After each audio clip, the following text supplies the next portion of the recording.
Ooh. Damn, bro. Do you think this could be another isekai character who's basically on the hero like side, who's just like bored out of his mind because like the hero fantasy is too easy? That's my thought. Are we actually gonna lose our love because we get arrested by this pipsqueak?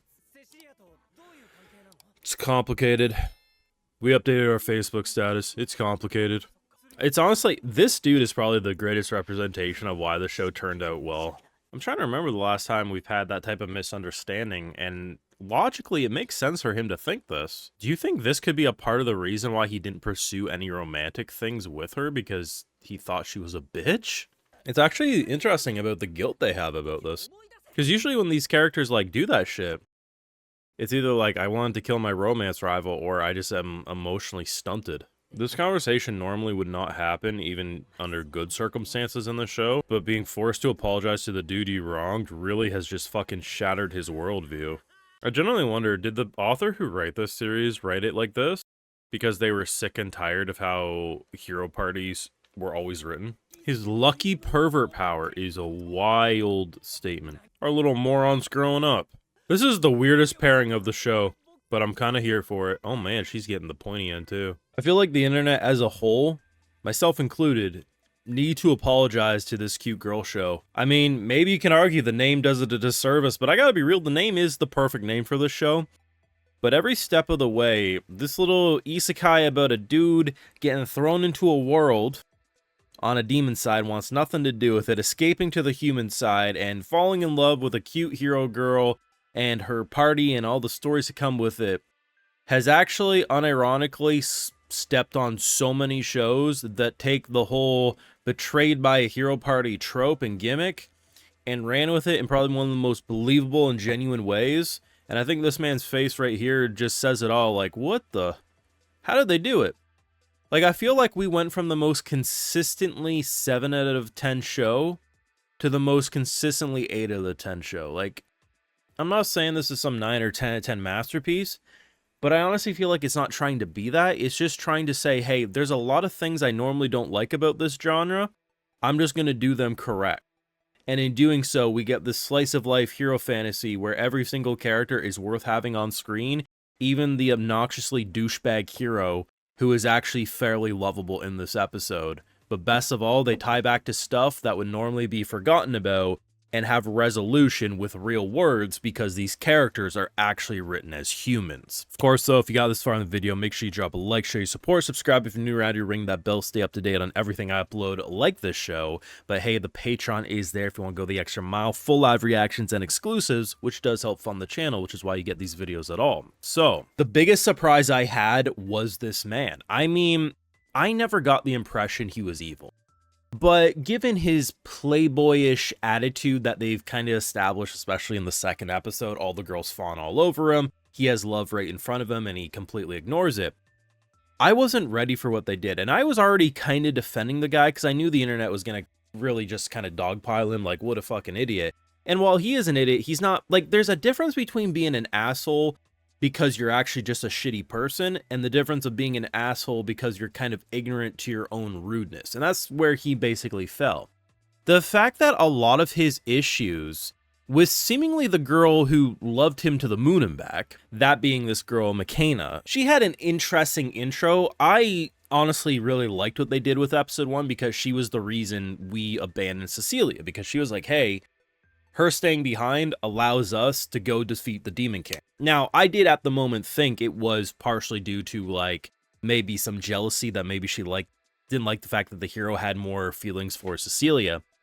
But the fact that they tied it together in the way they did is really impressive, because every single time you have something that normally should be a deal breaker or relationship breaker, you're the reason I got betrayed. Like, even if she was asking for it, to just simply be like, I agree, let's abandon her, it can seem pretty cool. The fact that not only was she the first one to rush back to see if she was okay as soon as the Demon Lord was defeated, but the fact that this was never done because of some jealousy, but because it was like, that is a hero.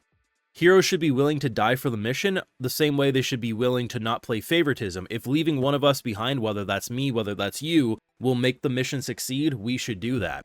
Was not expecting that bombshell at all. Nor was I expecting that we would have adult conversations by the month mark of this show. Cecilia really didn't have any hostile energy towards her at all. It's really interesting because there's misunderstandings from multiple characters' sides. Like the fact that the hero honestly was looking down on Mikana because he was like, she's the entire reason we left her behind. Granted, he was the leader, he agreed with it, but the fact that he, I guess from his point of view, he felt like his arm was twisted, like, well, she's saying I want to leave behind, she's encouraging me to leave behind, two of the girls in this party are saying to do it, I kind of have to. Yeah, was he misguided? Sure, but he didn't come across as this evil, edgy loser hero. Nor do you expect to see this. She never had any issues with her. She's like, girl, you were the first one to rush back to me. I knew you cared.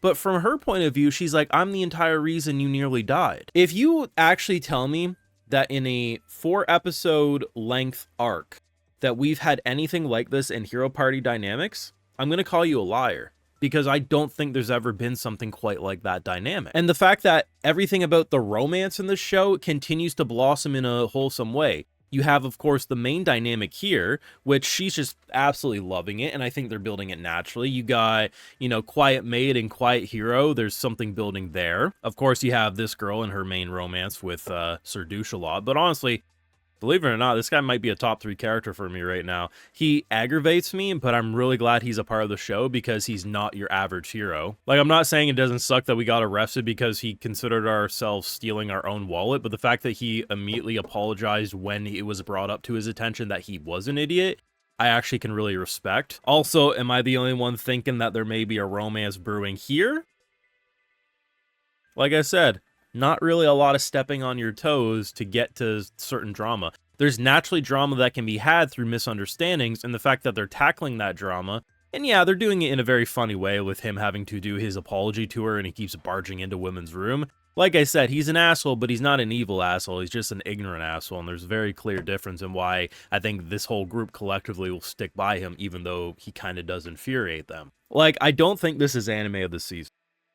But I do think the show understands the assignment, and I really don't think it's done anything majorly wrong. I think the comedy's on point, I think the romance is on point, but the biggest star attraction and the thing I was not expecting is the drama to be on point, because the drama feels very human. The fact that there wasn't this, like, I hate you because you made it so I almost died.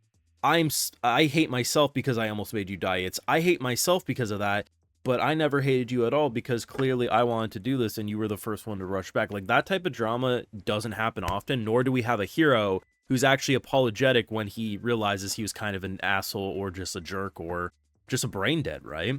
This show's actually fucking awesome, and I think collectively the internet owes this show an apology. I think we all lumped it in a certain way, whether you lumped it in a positive way or not. I don't think anyone really believed it would have as good writing as it currently does. You let me know your thoughts though down below. Drop a like, help show your support, subscribe, ring that bell, and Patreon is where I catch my full live reactions to all this and more. Like, hey, I love to give video shoutouts to my patrons because they make these videos possible. So today we got SW Me, Nanodog, Durhosh, Franklin Greenway, Hikari Lounge, Flutchbringer, Sologki, Subject 3, Sarnik, and we also have Varsuva Granada. So I appreciate the support. Please take care and y'all have a good one.